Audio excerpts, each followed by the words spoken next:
Welcome to జెన్టెక్యూ study channel. Friends, మీరు చూస్తున్నారు జెన్టెక్యూ స్టడీ ఛానల్. మనము పాలిటీ క్లాసెస్ అయితే స్టార్ట్ చేయడం జరిగింది. సో ఎవరికైనా తెలియకపోతే మీ ఫ్రెండ్స్కైనా షేర్ చేయండి. మన పాలిటీ అంటే మన భారత రాజ్యాంగంలో 22 పార్ట్స్ ఉన్నాయని మనకు ఆల్రెడీ తెలుసు. అలాగే 22 పార్ట్స్తో పాటు 12 షెడ్యూల్స్ కూడా ఉన్నాయని తెలుసు. ఈ బేసిక్ ఇన్ఫర్మేషన్ అంతా నేను ఇంతకుముందు వీడియోస్లో ఇచ్చాను. సో ఏ కాంపిటేటివ్ ఎగ్జామ్ తీసుకున్నా ఇండియన్ పాలిటీ అనేది ప్రాముఖ్యమైనటువంటి ఒక సబ్జెక్టు. దీని నుంచి మీరు ఏ ఎగ్జామ్ తీసుకున్నా 100% ఎగ్జామ్లో డెఫినెట్గా 30% క్వశ్చన్స్ మనకి ఇండియన్ పాలిటీ నుంచి అడిగే అవకాశం ఏ ఎగ్జామ్లో చూసుకున్నా డెఫినెట్గా ఉంటుంది. ఇది మాత్రం మనం మర్చిపోకూడదు. సో ఈ 22 పార్ట్స్లో ఇండియన్ కాన్స్టిట్యూషన్లో 22 పార్ట్స్లో ఫస్ట్ పార్ట్ మనకి భారత భూభాగం. ఈ భారత భూభాగం అంటే ఏంటో మనం డెఫినెట్గా తెలుసుకోవాలి. ఈ భారత భూభాగం అనే దానికంటే ముందు నేను మీకు ఒక చిన్న ఎగ్జాంపుల్ చెప్తాను. మనకు ఒక ఇల్లు ఉందనుకోండి, మన ఇంటికి చుట్టూ కంచె అనేది ఉంటుంది.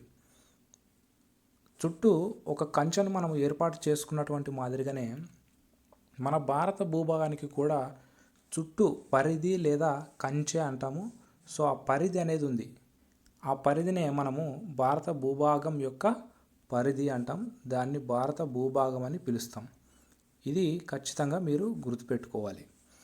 ఎందుకంటే భారత భూభాగం యొక్క పరిధి అంటే ఏంటో మనకి ఫస్ట్ ఆఫ్ ఆల్ తెలియాలి. సో ఈ భారత భూభాగం యొక్క పరిధిని గురించి తెలియజేసే ఆర్టికల్స్ ఏవైతే ఉన్నాయో అవి పార్ట్ 1లో వస్తాయి. ఆ పార్ట్ 1లో ఉన్నటువంటి ఆర్టికల్స్ ఏంటంటే ఆర్టికల్ 1 to 4, అంటే 1 ఆర్టికల్, 2 ఆర్టికల్, 3 ఆర్టికల్, అలాగే 4th ఆర్టికల్.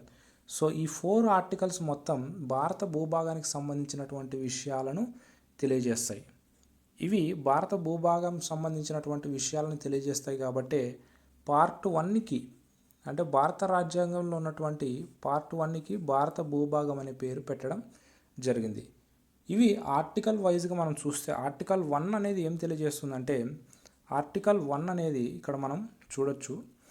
ఆర్టికల్ 1 అంటే ఆర్టికల్ 1లో 1 ఏం తెలియజేస్తుందంటే భారతదేశం అంటే భారత్, ఇది యూనియన్ ఆఫ్ స్టేట్స్. సో మనకి ఇంగ్లీష్లో చూస్తే India is a Bharat, union of states అని ఉంటుంది మనకి. సో మనము ఆర్టికల్ 1లో చూసుకుంటే ఆర్టికల్ 1లో ఉన్నటువంటి విషయం ఏంటంటే మనకి ఇది డెఫినెట్గా ఇంపార్టెంట్. ఎందుకంటే చాలా కాంపిటేటివ్ ఎగ్జామ్లో ఆర్టికల్ 1 అనేది ఏంటి అనేది డెఫినెట్గా చాలామంది క్వశ్చన్స్ వేస్తూనే ఉంటారు. కాంపిటేటివ్ ఎగ్జామ్లో కూడా అడుగుతూనే ఉంటారు. సో ఆర్టికల్ 1 అనేది ఏం తెలియజేస్తుందంటే India is a Bharat. So India is a Bharat, union of states అనేది మనకి ఖచ్చితంగా డెఫినెట్గా గుర్తుపెట్టుకోవాల్సినటువంటి విషయం. సో ఆర్టికల్ 1లో 2, సో సెకండ్ సబ్ ఆర్టికల్ అంటాం దీన్ని. సో ఈ సబ్ ఆర్టికల్ ఏం తెలియజేస్తుందంటే రాష్ట్రాలు మరియు దాని భూభాగాలు మొదటి షెడ్యూల్లో పేర్కొన్న విధంగా ఉండాలి. సో మొదటి షెడ్యూల్లో ఏమైతే ఉంటాయో, సో మొదటి షెడ్యూల్ ఏంటి, సో మొదటి షెడ్యూల్ మొత్తం కూడా భారత భూభాగం. సో భారత భూభాగానికి సంబంధించినటువంటి విషయాలన్నీ కూడా మొదటి షెడ్యూల్లో పొందుపరచడం జరిగింది. అందుకే మొదటి షెడ్యూల్లో పేర్కొన్న విధంగా ఉండాలన్నటువంటి విషయం ఇక్కడ మనకి కనిపిస్తుంది. ఇక ఆర్టికల్ 1లో 3 ఏం తెలియజేస్తుందో చూడండి. ఇక్కడ ఆర్టికల్ 1లో 3 ఏం తెలియజేస్తుందంటే భారతదేశం యొక్క భూభాగం ఏ విధంగా ఉంటుందంటే రాష్ట్రాల యొక్క భూభాగం. ఫస్ట్ మన భారతదేశం యొక్క భూభాగము ఎలా ఉంటుందో ఇక్కడ ఫస్ట్ రాష్ట్రాల యొక్క భూభాగాలు. ఇది ఆర్టికల్ 1లో, సబ్ ఆర్టికల్ 3లో ఇవి సెక్షన్స్. సో మనకి ఆర్టికల్ 1లో, సబ్ ఆర్టికల్ 3లో రాష్ట్రాల భూభాగాలు మరియు మొదటి షెడ్యూల్లో పేర్కొన్నటువంటి కేంద్ర పాలిత ప్రాంతాలు. సో ఇక్కడ ముఖ్యమైనటువంటి వర్డ్ యూనియన్ టెరిటరీస్ అని పిలుస్తాం ఇంగ్లీష్లో. వాటినే కేంద్ర పాలిత ప్రాంతాలని పిలుస్తాం. సో కేంద్ర పాలిత ప్రాంతాలకు మన రాష్ట్రాలకు తేడా ఏంటంటే రాష్ట్రాలకు ఖచ్చితంగా మనకి స్టేట్ అసెంబ్లీ ఉంటుంది. అలాగే కొన్ని రాష్ట్రాలకి స్టేట్ కౌన్సిల్ కూడా ఉంటుంది. ఇక్కడ కేంద్రపాలిత ప్రాంతాలకు ఈ విధంగా ఉండదు. సో స్టేట్ అసెంబ్లీ ఉన్న మాదిరిగానే స్టేట్ కౌన్సిల్ అనేది ఉండదు. అలాగే కొన్ని రాష్ట్రాలకు అంటే కేంద్రపాలిత ప్రాంతాలకు అడ్మినిస్ట్రేటర్ ఉంటారు. కొన్ని కేంద్రపాలిత ప్రాంతాలకు లెఫ్టినెంట్ గవర్నర్లు ఉంటారు. సో ఇక్కడ స్టేట్స్కి యూనియన్ టెరిటరీస్కి ఉన్నటువంటి తేడా ఏంటంటే వాటికి ఉన్నటువంటి ఈక్వల్ అధికారాలు మాత్రం డెఫినెట్గా ఉండవు. సో వాటికి వీటికి అధికారాలు అనేది సమానంగా ఉండవు, కొన్ని వేరియేషన్స్ అనేది ఉంటుందనే విషయం జ్ఞాపకం ఉంచుకోవాలి. ఇక ఆర్టికల్ 1లో ఆర్టికల్ 3 సబ్ ఆర్టికల్లో ఇక్కడ మొదటి షెడ్యూల్లో పేర్కొన్నటువంటి కేంద్రపాలిత ప్రాంతాలు మరియు సంపాదించగల ఇతర భూభాగాలు అంటే సో ఏవైనా వేరే కంట్రీస్ నుంచి అంటే స్వతంత్రంగా ఉన్నటువంటి ఏవైనా కొన్ని దేశాలు మన దేశంలో కలవడానికి వస్తే వాటిని సంపాదించగల భూభాగాలు లేదా వాటితో యుద్ధం చేసి సంపాదిస్తే దాన్ని సంపాదించగల భూభాగాలని పిలుస్తాం. సో ఇవన్నీ ఆర్టికల్ 1లో ఉన్నటువంటి విషయాలు. ఇక ఇక్కడ ముఖ్యమైనటువంటి పాయింట్ ఏంటంటే ఫెడరేషన్. సో ఫెడరేషన్ అంటే తెలుగులో మనము సమాఖ్య అని పిలుస్తాం. సో తెలుగు మీడియం స్టూడెంట్స్ డెఫినెట్గా గుర్తుపెట్టుకోండి, సమాఖ్య అనే పదం మీకు ఎక్కడైనా కనిపించింది అంటే దీనికి అర్థం ఏంటంటే అధికారాల విభజన. సో నిద్రలో లేచినా కూడా చెప్పాలి ఇది, ఎందుకంటే చాలాసార్లు అంటే గ్రూప్ 1లో చూసుకున్నా, గ్రూప్ 2లో చూసుకున్నా, గ్రూప్ 3లో చూసుకున్నా, ఏపీపీఎస్సిలో కానీ టీఎస్పీఎస్సిలో కానీ అలాగే ఇంకా ఇతర ఎగ్జామ్స్ ఏవైతే ఉన్నాయో వాటన్నిటిలో కూడా అడిగినటువంటి ముఖ్యమైనటువంటి క్వశ్చన్కి సంబంధించినటువంటి విషయం ఏంటంటే సమాఖ్య అంటే అధికారాల విభజన, అంటే డివిజన్ ఆఫ్ పవర్స్ అంటాం. ఇక్కడ డివిజన్ ఆఫ్ పవర్స్ ఏ రూపంలో మనకు కనబడుతుందంటే మన దేశంలో 2 ప్రభుత్వాలు ఉన్నాయి. అది సెంటర్ ప్రభుత్వం ఒకటి, ఇంకొకటి స్టేట్ గవర్నమెంట్ ఒకటి, సెంట్రల్ గవర్నమెంట్ ఒకటి, స్టేట్ గవర్నమెంట్ ఒకటి. సో ఈ రెండింటికి అధికారాల విభజన అనేది ఉంది. ఎందుకంటే పోలీస్ వ్యవస్థ అనేది స్టేట్ పరిధిలోకి వస్తుంది. అలానే ఎన్విరాన్మెంట్కి సంబంధించి కానీ లేదంటే భారత భూభాగాలకు సంబంధించినటువంటి పరిధిని కానీ ఇవన్నీ విషయాలు మనకి కేంద్రం పరిధిలోకి వస్తాయి. ఇలా కొన్ని రాష్ట్ర పరిధిలోనూ ఉంటాయి, కొన్ని కేంద్ర పరిధిలోనూ ఉంటాయి, కొన్ని రెండింటి పరిధిలోనూ ఉంటాయి. దానినే అధికారాల విభజన అంటాం. సో ఫెడరేషన్ అనే పదం మన రాజ్యాంగంలో లేనప్పటికీ బాగా గుర్తుపెట్టుకోవాలి, ఫెడరేషన్ అనే పదం మన రాజ్యాంగంలో లేదు. బట్ ఇది దేనివల్ల అంటే కేవలము ఒక అభిప్రాయపరంగా ఉన్నటువంటి తత్వమే తప్ప వేరొకటి కాదనేది మీరు గుర్తుపెట్టుకోవాల్సినటువంటి విషయము. ఇక్కడ అధికారపరంగా అంటే అధికార దూరంగా అధికారికంగా విడిపోయే తత్వాన్ని కలిగి ఉంటుంది తప్ప ఇది రాజ్యాంగంలో పొందుపరిచినటువంటి విషయం అయితే కాదు. ఇది ముఖ్యమైనటువంటి విషయంగా మనం చెప్పవచ్చు. ఇది పాలనాపరమైనటువంటి సమాఖ్యగా రూపొందించిన విషయము, సిద్ధాంతపరమైనటువంటిది మాత్రం కాదు. ఇక సమాఖ్య అనే విషయాన్ని మనం పక్కన పెట్టి ఇక ఆర్టికల్ 2కి మనం రాగలిగితే ఆర్టికల్ 2 మనకేం చెబుతుందంటే పార్లమెంటు చట్టం ద్వారా యూనియన్లోకి ప్రవేశించవచ్చు. ఇక్కడ యూనియన్ అంటే మన ఇండియాలోకి ప్రవేశించవచ్చు. ఎందుకంటే India is A union of states అన్నాం, యూనియన్ ఆఫ్ టెరిటరీస్ అన్నాం. సో ఇక్కడ యూనియన్ ఆఫ్ స్టేట్స్ ఏదైతే ఉందో దాంట్లోకి ప్రవేశించవచ్చు. అంటే ఆర్టికల్ 2 ఏం తెలియజేస్తుందంటే కొత్త రాష్ట్రాల యొక్క విలీనం. సో కొత్త రాష్ట్రాల యొక్క విలీనం కానీ లేదా ఏర్పాటు కానీ ఏర్పాటు. సో కొత్త రాష్ట్రాల విలీనము లేదా ఏర్పాటు అనే విషయము మనకి ఏ ఆర్టికల్లో ఉంది? సో ఆర్టికల్ 2 ద్వారా మనకి పొందుపరచడం జరిగింది. సో ఈ ఆర్టికల్ 2 అనేది మనకి కొత్త రాష్ట్రాలని మన యూనియన్లోకి చేర్చుకోవటం కానీ లేదంటే కొత్త రాష్ట్రాలను ఏర్పాటు చేయటం కానీ జరుగుతుంది అనేది విషయాన్ని మనం ఇక్కడ ముఖ్యంగా గుర్తుపెట్టుకోవాలి. ముఖ్యంగా అంటే సింపుల్ మెజారిటీ ద్వారా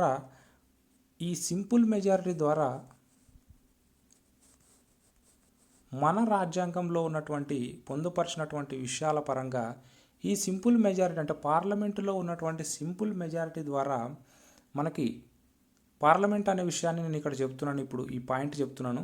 సో పార్లమెంట్ అని అన్నామంటే మనకి అందులో president plus Lok Sabha plus Rajya Sabha ఈ 3 కలిస్తే మనకి పార్లమెంటు అనే పదం ఉద్భవిస్తుంది. సో పార్లమెంట్ అనగా president plus Lok Sabha plus Rajya Sabha కలిస్తే దాన్ని పార్లమెంట్ అని పిలుస్తాం. కేవలం లోక్సభని మాత్రమే అనము, కేవలం రాజ్యసభని మాత్రమే అనము, కేవలం ప్రెసిడెంట్ని మాత్రమే అనము. ఇది మాత్రం మీరు గుర్తుపెట్టుకోవాల్సినటువంటి ముఖ్యమైనటువంటి విషయం. ఇక్కడ సందర్భం వచ్చింది కాబట్టి చెబుతున్నాను. ఇక సింపుల్ మెజారిటీ ద్వారా ప్రవేశించవచ్చు కొత్త రాష్ట్రాలు ఏవైనా ఉంటే, అంటే మన రాష్ట్రంలో మన దేశంలో లేని రాష్ట్రాలు ఏవైనా ఉంటే ప్రవేశించవచ్చు. అలాగే మన దేశంలో ఏవైనా రాష్ట్రాలు కొత్త రాష్ట్రాలను ఏర్పాటు చేయాలనుకుంటే కొత్త రాష్ట్రాలను కూడా ఏర్పాటు చేయగలదు ఈ ఆర్టికల్ ద్వారా. ఇది ముఖ్యంగా మనం తెలుసుకోవాల్సినటువంటి విషయం. ఇక ఆర్టికల్ 3కి మనం వస్తే, అంటే ఆర్టికల్ 2 ద్వారా ఏమైనా చేరాయా అంటే పాండిచ్చేరి చేరింది, 1961లో గోవా చేరింది, అలాగే 1975లో సిక్కిం కూడా భారతదేశంలో విలీనమైంది అనేది మనం ఇక్కడ గుర్తుపెట్టుకోవాలి. ఇక ఆర్టికల్ 3 అనేది ఏం తెలియజేస్తుందంటే రాష్ట్రముల యొక్క పునర్వ్యవస్థీకరణ. అంటే స్టేట్స్ ఏవైతే ఉన్నాయో ఆ స్టేట్స్ కోరుకుంటున్నటువంటి విషయాన్ని ఇక్కడ మనం గుర్తుపెట్టుకోవాలి. ఇంతకీ స్టేట్స్ ఏం కోరుకున్నాయి అంటే ఆర్టికల్ 3 ఇక్కడ ఏం తెలియజేస్తుందంటే పార్లమెంటు చట్టం ప్రకారము, అంటే స్టేట్ రీఆర్గనైజేషన్ కమిషన్ ఏదైతే ఉందో దాని ప్రకారము ఆర్టికల్ 3లో సబ్ ఆర్టికల్ ఏ నేను ఇక్కడ చదువుతున్నాను. ఏదైనా రాష్ట్రం నుండి భూభాగాన్ని వేరు చేయడం ద్వారా లేదా 2 లేదా అంతకంటే ఎక్కువ రాష్ట్రాలు లేదా రాష్ట్రాల భాగాలను ఏకం చేయడం ద్వారా, ఏదైనా భూభాగాన్ని రాష్ట్రంలోనైనా ఏకం చేయడం ద్వారా కొత్త రాష్ట్రాన్ని ఏర్పాటు చేయడం. ఇక్కడ చెప్పినది ఏంటంటే ఆర్టికల్ 2కి ఆర్టికల్ 3కి డిఫరెన్స్ ఏంటంటే ఆర్టికల్ 2లో కొత్త రాష్ట్రాలు అంటే మన దేశం పరిధిలో లేని రాష్ట్రాలు ఏవైతే ఉన్నాయో అవి మన దేశం యొక్క పరిధిలోకి తీసుకుంటే వాటిని ఆర్టికల్ 2 ద్వారా చేర్చారు అని చెప్పడం జరుగుతుంది. ఇక్కడ ఆర్టికల్ 3 అనేది ఏంటంటే స్పెసిఫిక్గా ఏదైనా ఒక స్టేటు, అంటే ఉదాహరణకి మన ఆంధ్ర స్టేట్ నుంచి తెలంగాణ విడిపోయింది, అంటే తెలంగాణ అనేది ఒక ప్రాంతం. సో ఒక జోన్గా ఉన్నటువంటిది తెలంగాణ మూమెంట్ ద్వారా తెలంగాణ రాష్ట్రం 2014లో ఏర్పాటు చేయడం జరిగింది. అంటే మన రాష్ట్రం అనేది రెండుగా విడిపోవటం అనేది ఎలా జరిగింది అంటే మన దేశం పరిధిలో ఉన్నటువంటి భూభాగం కాబట్టి ఆర్టికల్ 3లో ఉన్నటువంటి కమిషన్ ద్వారా వేరు చేయడం జరిగింది. ఇది రాజ్యాంగపరమైనటువంటి నియమాల పరంగా అనేది మనం ఇక్కడ గుర్తుపెట్టుకోవాలి.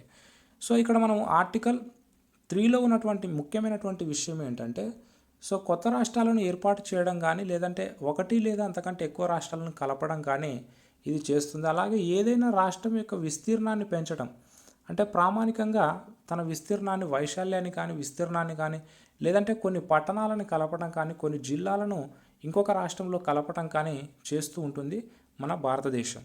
సో భారతదేశంలో ఉన్నటువంటి పార్లమెంటు ఏ విధంగా అయితే చట్టపరంగా తీసుకుంటుందో ఆ చట్టపరంగా తీసుకున్నటువంటి నిర్ణయాలన్నీ కూడా మిగిలిన రాష్ట్రాలు అనేది అవలంబిస్తూ ఉంటాయి అనేది మనం ఇక్కడ గమనించవలసినటువంటి విషయం. ఇక సి అనేది ఏం తెలియజేస్తుందంటే ఏదైనా రాష్ట్రం యొక్క వైశాల్యాన్ని తగ్గించడం, అంటే పెంచడం ఒకటి, తగ్గించడం. ఏదైనా ఒక రాష్ట్రాన్ని పెంచుతున్నామంటే ఇంకొక రాష్ట్రం యొక్క వైశాల్యం కూడా తగ్గిపోతుంది. సో దాన్ని కూడా తగ్గించే విషయాన్ని తెలియజేస్తుంది. అలాగే ఏదైనా రాష్ట్రం యొక్క సరిహద్దులను కూడా మార్చే విషయం కూడా మనం ఇక్కడ గమనించవచ్చు. అంటే మార్చడం అంటే సరిహద్దులు మార్చడం అంటే ఈ సరిహద్దులు ఏవైతే ఉన్నాయో అంటే ఒక్కొక్క రాష్ట్రానికి సరిహద్దులను కేటాయిస్తుంది హోమ్ మినిస్ట్రీ. సో ఆ సరిహద్దులను కూడా మార్చే అధికారాన్ని ఆర్టికల్ 3 ద్వారా కలిగి ఉంటుంది. అలాగే ఏదైనా రాష్ట్రం పేరును కూడా మార్చే అవకాశం, అంటే ఉదాహరణకి ఎన్నో రాష్ట్రాలు పేర్లను కూడా మార్చుకున్నాయి. ఉదాహరణకి రీసెంట్గా కోల్కతా. సో అలాగే మనకి ఇంకొక విషయాన్ని అంటే పశ్చిమ బెంగాల్ చెప్తున్నాను. సో అలాగే ఇంకా ఒడిస్సా గురించి కానీ మనం అస్సాం విషయాన్ని చూసుకుంటే కూడా అంటే కొన్ని పేర్లను మార్చే అవకాశాలను కూడా కలిగి ఉంటారు. ఇది ఈ ఆర్టికల్ 3 ద్వారా అనే విషయాన్ని మనము జ్ఞాపకం చేసుకోవాలి. అలాగే ఆర్టికల్ 3 ద్వారా విడిపోయినటువంటి రాష్ట్రాలు కూడా మనం చూస్తే ఎన్నో రాష్ట్రాలు ఆర్టికల్ 3 ద్వారా విడిపోయాయి. అందులో ఆర్టికల్ 3 ద్వారా విడిపోయినటువంటి రాష్ట్రాలుగా మనం ఎన్నింటినో చూస్తాం. అంటే ఆ వాటినే భాషా ప్రయుక్త రాష్ట్రాలను కూడా మనం చూడొచ్చు. ఉదాహరణగా మన ఆంధ్ర రాష్ట్ర అవతరణకు కానీ ఆంధ్ర రాష్ట్రం ఏర్పడడానికి ప్రధాన కారణం ఏంటంటే భాషా ప్రాతిపదికన ఏర్పడినటువంటి రాష్ట్రం ఏంటంటే మన ఆంధ్రప్రదేశ్. ఆంధ్రప్రదేశ్ భాషా ప్రాతిపదికన ఏర్పడింది కాబట్టి మిగతా రాష్ట్రాలను కూడా భాషా ప్రాతిపదికంగా విడదీయటం జరిగింది. సో భాషా ప్రాతిపదికంగా విడదీశారు కాబట్టి భాషా ప్రాతిపదికంగా విడదీసినటువంటి రాష్ట్రాలు ఏవైతే ఉన్నాయో వాటిని భాషా ప్రాతిపదికంగానే ఆ సరిహద్దులను మార్చడం జరిగింది. సో అలా తీసుకుంటే మనకి అలా భాషా ప్రాతిపదికంగా ఉన్నటువంటి రాష్ట్రాలు ఎన్ని ఉన్నాయంటే 14 రాష్ట్రాలు భాషా ప్రాతిపదికంగా ఏర్పడిన రాష్ట్రాలుగా స్టార్టింగ్లో మనకి 14 భాషా ప్రాతిపదికంగా ఏర్పాటు చేయడం జరిగింది. అంటే అంతకుముందు భాషా ప్రాతిపదికంగా లేవా అంటే భాషా ప్రాతిపదికంగా లేవు అనేది మనకి ఇక్కడ గమనించాల్సినటువంటి విషయం. ఇక 14 తర్వాత ఏవేవి ఏర్పాటయ్యాయి అంటే 15వ రాష్ట్రంగా గుజరాత్ ఏర్పడింది. 15వ రాష్ట్రంగా గుజరాత్ ఏర్పడింది. అలాగే 16వ రాష్ట్రంగా చూసుకుంటే మనకి 16వ రాష్ట్రంగా నాగాల్యాండ్ ఏర్పడింది. నాగాల్యాండ్ 1963లో. అలాగే 17వ రాష్ట్రంగా హర్యానా ఏర్పడింది. 18వ రాష్ట్రంగా హిమాచల్ ప్రదేశ్ ఏర్పడింది. ఇలా ఒక్కొక్క రాష్ట్రం అనేది ఏర్పాటు చేయడం జరుగుతూ వచ్చింది. 2014లో మనకి 29వ రాష్ట్రంగా కూడా తెలంగాణ రాష్ట్రం ఏర్పాటు చేయడం జరిగింది. సో 29వ రాష్ట్రంగా.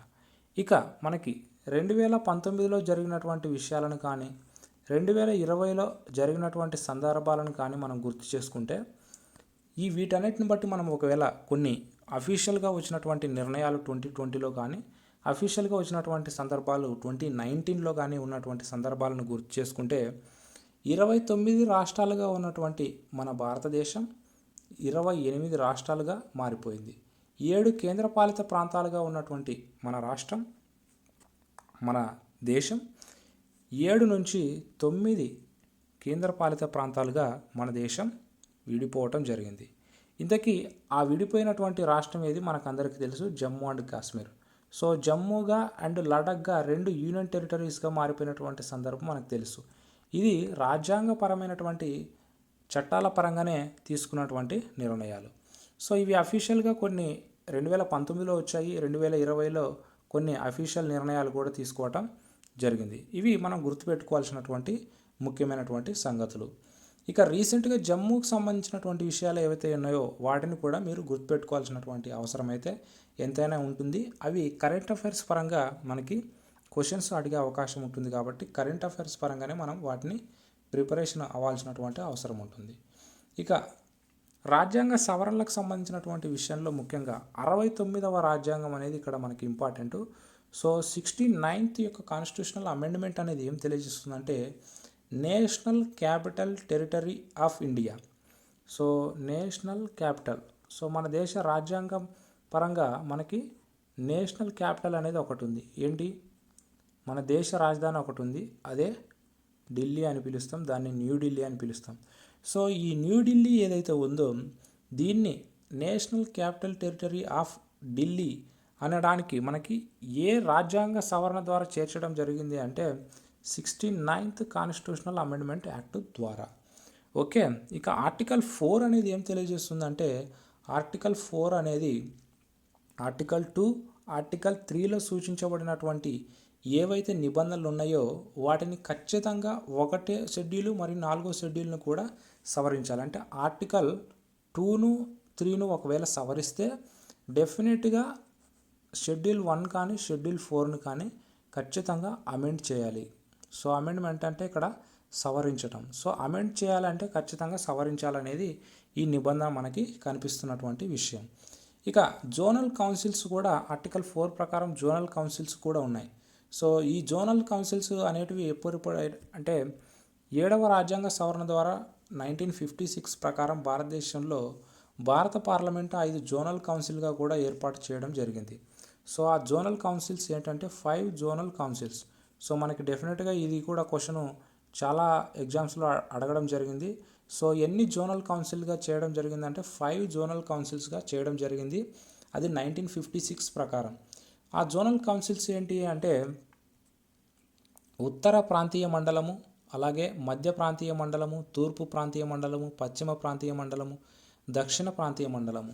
సో ఈ ప్రాంతీయ మండలంలో స్టేట్స్ అన్నిటినీ కూడా డివైడ్ చేయడం జరిగింది. సో వీటి ద్వారా ఏంటంటే పరిపాలన పరమైనటువంటి అంశాలు త్వరగా సాల్వ్ చేయడం కోసం ఈ విధంగా నిర్ణయం తీసుకోవడం జరిగింది. ఈ జోనల్ కౌన్సిల్స్ యొక్క నిర్మాణం కూడా ఎలా ఉంటుందంటే కేంద్ర హోంమంత్రి జోనల్ కౌన్సిల్స్ యొక్క సమావేశాలకి అధ్యక్షత వహిస్తాడు. కేంద్ర హోంమంత్రి హోమ్ మినిస్ట్రీ యొక్క నిబంధనల ప్రకారం ఇది చేయడం జరుగుతుంది. సో హోమ్ మినిస్టర్ అనేది కూడా చాలా ఇంపార్టెంట్ అనేది ఇక్కడ మనము ఆర్టికల్ 4 ద్వారా తెలియజేస్తున్నటువంటి సంగతి. సో ఆర్టికల్ 1 to 4 వరకు మనకి ఏవైతే ఉన్నాయో ఇవి పార్ట్ 1లో వస్తున్నటువంటి సంగతులు. సో ఇంకోటి ఏంటంటే ఆర్టికల్ 4లో మనకి కనిపిస్తున్నటువంటి విషయం ఏంటంటే, సో 4వ షెడ్యూల్ యొక్క సవరణ అటువంటి నిబంధనలు కలిగి ఉంటుంది. ఇది చట్టం యొక్క నిబంధనలను ప్రభావితం చేయడానికి మరియు అటువంటి అనుబంధ యాదృచ్ఛిక పార్లమెంటు అవసరమని భావించే పర్యవసాన నిబంధనలు పార్లమెంటులో మరియు రాష్ట్రం యొక్క శాసనసభలో, రాష్ట్రాల శాసనసభలో ప్రాతినిధ్యం వహించే నిబంధనలతో సహా ఆర్టికల్ 4లో ఉన్నటువంటి విషయాలు మనకి ఇక్కడ కనిపిస్తున్నాయి. ఇక సబ్ ఆర్టికల్లో ఆర్టికల్ 368 యొక్క ప్రయోజనాల కోసం పైన పేర్కొన్న ఏ చట్టము ఈ రాజ్యాంగ సవరణగా పరిగణించబడదు అనేది మనం ఇక్కడ చూడొచ్చు. సో ఇక్కడ మీకు ఇందులో ఒక విషయం అర్థం కావాలి. ఏంటంటే ఆర్టికల్ 368 అనేది ఏంటంటే ఇండియన్ కాన్స్టిట్యూషన్ అమెండ్మెంట్ ఆర్టికల్ అది. సో భారత రాజ్యాంగ సవరణ అనేది విధానం అనేది ఆర్టికల్ 368లో ఉన్నటువంటి విషయం. సో భారత రాజ్యాంగ సవరణ, సో ఆర్టికల్ 368 అనగానే మనకి సవరణ అనే పాయింట్ మనకు ఖచ్చితంగా రావాలి. ఇది మనకి పార్ట్ 20లో కనిపిస్తున్నటువంటి విషయం. సో ఏ పార్ట్స్ ఏంటి అనేది కూడా నేను ఇంతకుముందు వీడియోస్లో చేశాను. సో పార్ట్ 1లో 22 పార్ట్స్లో మనకి పార్ట్ 1లో కనిపిస్తున్నటువంటి విషయం ఏంటయ్యా అంటే, ఇది మనకి పార్ట్ 1లో భారత భూభాగం యొక్క పరిధి, దాంట్లో ఉన్నటువంటి ఆర్టికల్స్ ఇవి ముఖ్యంగా కనిపిస్తున్నటువంటి విషయం. నెక్స్ట్ మనము పౌరసత్వం అంటే పార్ట్ 2లో పౌరసత్వానికి సంబంధించినటువంటి ఆర్టికల్స్ 5 to 11 ఏవైతే ఉన్నాయో వాటిని గురించి మనం స్టడీ చేద్దాం. సో ఎవరైనా సబ్స్క్రైబ్ చేయకపోతే సబ్స్క్రైబ్ చేయండి. అలాగే మీ ఫ్రెండ్స్కి ఎవరికైనా తెలియకపోతే షేర్ చేయండి. నెక్స్ట్ మళ్ళీ కలుద్దాం. Thank you.